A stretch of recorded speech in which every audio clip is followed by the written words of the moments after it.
I strongly believe that if Nintendo entered the VR space, they would absolutely dominate. Now, I know what you may be thinking. Nintendo and VR, wasn't that a complete disaster back in 1995 with the Virtual Boy? And yes, that was a disaster back in 1995, but you can't compare that VR attempt to today's VR technology. If Nintendo took another crack at VR, I feel like they would have all the cards in their hands to absolutely hit it out of the park. But before we get started, make sure to hit like, comment, and share this video. If you're new here to the channel or just haven't done so yet, make sure to hit subscribe to follow along with the growth of the VR industry as well as the development of my own VR game. When it comes to the VR gaming industry, the biggest issue there is right now is the lack of good games. Sure, Half-Life Alyx is absolutely incredible and is a life-changing experience, but there really isn't anything else out there quite like that game. Of course, there's also Boneworks and Blades and Sorcery, but those feel much more sandboxy than full-on games as you may expect. We also have games like Resident Evil 4 and the upcoming GTA San Andreas, both of those which are just ports. Assassin's Creed and Splinter Cell are on their way as well, and while they may be cool experiences, it already feels like they lack some originality because, well, Ubisoft.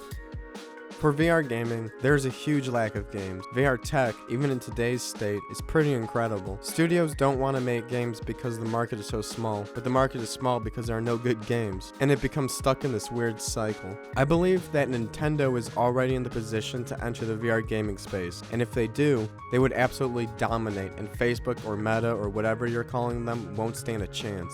Because when it comes down to which VR hardware is going to sell well, it's going to come down to mostly to what games you can play on it. Not only are there not many real big studios developing games for VR yet, but VR game design in general has not fully been figured out yet. Nintendo, on the other hand, is no stranger at all when it comes to innovation and working with wacky control schemes. Just look at what they managed to accomplish with the Wii, DS, and now the Nintendo Switch systems. If anyone can master VR game design, there'd be no better company other than Nintendo. Now, I doubt Nintendo would make games for the Meta Store or for Steam, as that is very unlike Nintendo to do so. Though, I guess I wouldn't rule out the Meta Store, as they have made a handful of iOS apps, so I suppose they are no stranger to working on other platforms other than their own hardware. That being said, I would bet that Nintendo would be looking more towards the Switch successor to incorporate VR in some way. I would personally love to see them release the Nintendo Switch 2, where its major selling points are that you can switch from TV, handheld, and VR modes. They already experimented with using the Switch as a VR headset with the Nintendo Labo product. I have not used Labo myself, but I would love to see how it compares to the Quest 2 headset. Assuming that it actually works, this could just be another reason why Nintendo decided to release the Nintendo Switch OLED model. Having an OLED display be incorporated in the Switch 2's VR mode would greatly increase the immersion, much like with what Sony is doing with the PlayStation VR 2. Nintendo has also dabbled in AR with Mario Kart Live Home Circuit. So OLED display speculation aside, they have already gotten their feet wet with XR in both the forms of VR and AR. Neither of those two experiences I would say are worth being called full-fledged games, but it has to make you wonder why they would spend the time and money in such pursuits knowing they wouldn't be bestseller types of games. In my opinion, these were both research and development projects as they work towards the Switch 2 system.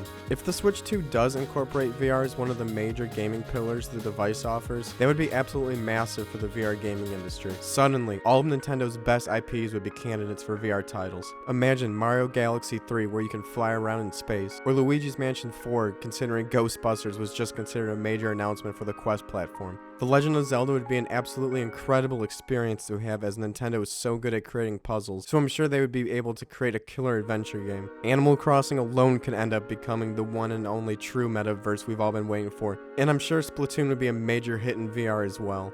This would even be such a good opportunity for Nintendo to dig up some of their older franchises they've slept on for quite some time now, like Star Fox and F-Zero. The first-person perspective and immersion that would be felt in those games would mean they don't even need to drastically change up the formula for it to be an incredible experience. Or maybe Nintendo could even remake all the original Virtual Boy games and resell them on the new Nintendo VR hardware in a collection or something. Imagine if those games actually end up being fun and just came out way ahead of their time. They can even do something real dumb, like offer the original Virtual Boy games on the base Nintendo Switch online subscription and act like they are still adding value to that old service even without the expansion pass. Mario Kart, Mario Sport games, Mario Party, these are all such perfect candidates for VR. Revive Donkey Konga and make it a Beat Saber competitor. Also, some kind of fitness game like Wii Fit or Ring Fit Adventure. Fitness games have already been considered a big selling point for VR, something that Nintendo will just be able to do better. And Pokemon? Just take my time and my money already. Let's not forget that compared to Sony, Nintendo games are not that graphically taxing. Of course, if they do release a Switch 2, 4K graphics are absolutely necessary at this point for the next generation console. However, it's the art style of their games that will still allow them to work well in VR. Sony, on the other hand, has incredibly massive and detailed first-party IP games. Let's take Horizon Call of the Mountain for example. This game looks incredible, but I do expect it to only be a 2 to 3 hour long experience, which is a long way away from the 40 to 60 hour gameplay you can get from the mainline games of that franchise in the non-VR entries. I believe Nintendo will be able to port over their IPs to the VR format and not compromise the length or content of their games. And if Nintendo entered the VR space, then we may start to get even more third-party support, as both Nintendo and Sony would be in the VR space. VR Sonic, anyone? I think it would be very un-Nintendo-like to release a Switch 2 console where its only selling point is that it's the Switch but with 4K graphics. But at the same time, the Switch console is absolute Nintendo perfection, perfectly combining both our console and handheld departments into one single package, and still including features such as motion controls. I think a Switch console with a true VR mode would not only be perfect for Nintendo, but it could be exactly what VR needs to really help kickstart its gaming industry. I hope you all enjoyed this video. Let me know in the comments if you think this is something that Nintendo might actually do. What games would you be looking forward to the most? Thanks, and see you next time.